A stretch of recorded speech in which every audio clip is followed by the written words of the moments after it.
So, Secretary of State, we're going to launch straight into it. Do you believe that in order to receive aid, countries should show a commitment to human rights? We place a huge priority on human rights. It's at the centre of our aid programme in so many ways, whether it's working on gender equality or indeed the right to frankly have an education.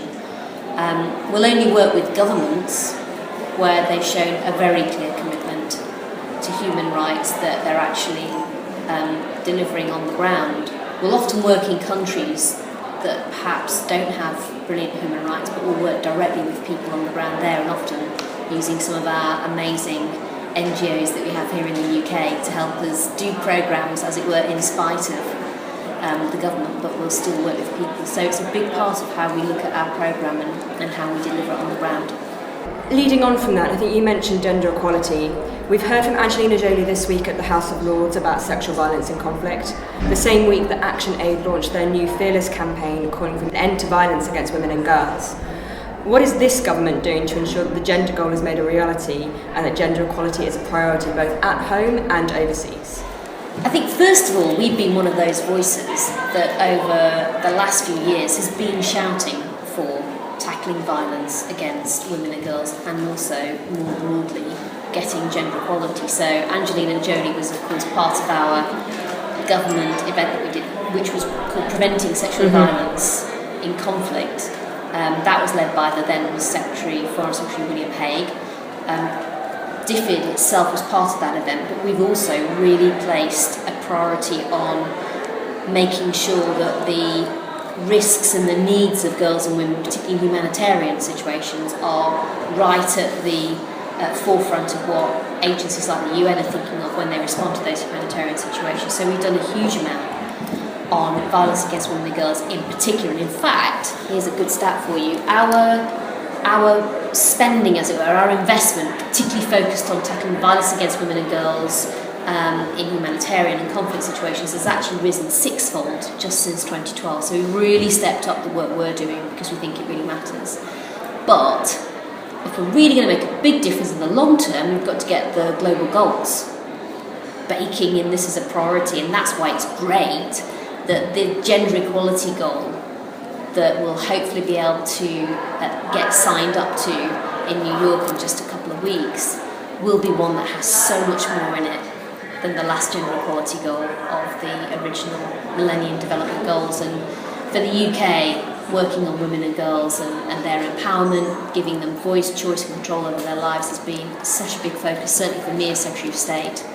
And the last thing I'd say for us, what have Britain done? Well, actually our Parliament thinks this matters too, which is why one of our MPs, Bill Cash, took the Gender Equality in International Development bill through Parliament last year.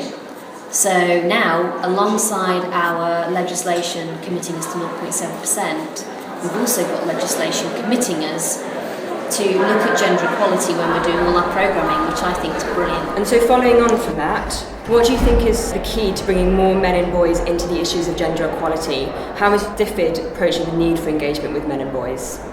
I think it's really easy when we're talking about gender equality and improving the prospects for girls and women to forget that changing attitudes and working with boys and men is a core part of how you do that. We did the Girls' Summit last year, and one of the most amazing speakers at it was a young man who was involved also, I think, in our Youth for Change team that had helped us deliver the day that we did here in DFID before Girls' Summit. So we think that this issue of working with men and boys is one that needs to be prioritised more, actually. I think it's very easy to not focus on that when we should do.